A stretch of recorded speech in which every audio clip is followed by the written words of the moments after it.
பெரியார் படம் மட்டுமில்லை, அம்மையார் ஜெயலலிதா படத்தை அகற்ற சொன்னாலும் எடப்பாடி பழனிசாமி அவர்கள் அகற்றுவார்.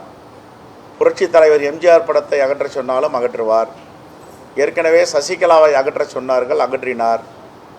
அவருக்கு முழு ஒத்துழைப்பு கொடுத்து வாய்ப்பு கொடுத்த திரு டிடி தினகரன் அவர்களை அகற்றினார். இப்பொழுது தந்தை பெரியாரை அகற்றியிருக்கிறார். மோடியும் அமித்ஷாவும் சேர்ந்து ஜெயலலிதா அம்மையார் பெயர் அவர்களையும் புரட்சித் தலைவர் எம்ஜிஆர் பெயரையும் அகற்ற வேண்டும் என்றாலும் அகற்றுவார்.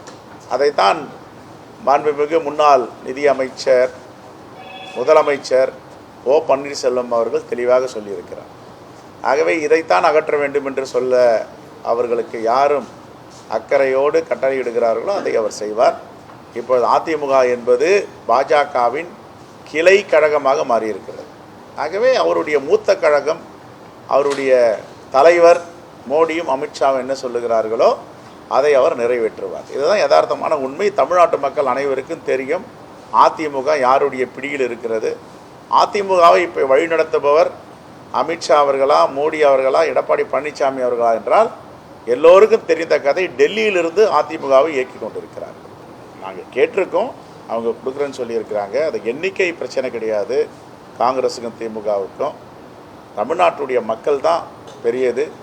அந்த கணக்கில், எண்ணிக்கை கணக்கில் போகாமல் தமிழ்நாட்டு மக்களையும் தமிழ் மண்ணையும் காப்பாற்றுவதற்கான இந்த கூட்டணி திமுக காங்கிரஸ் இந்தியா கூட்டணி செயல்பட்டு கொண்டு இருக்கிறது. எண்ணிக்கையை நாங்கள் பேசி தீர்த்து கொள்வோம்.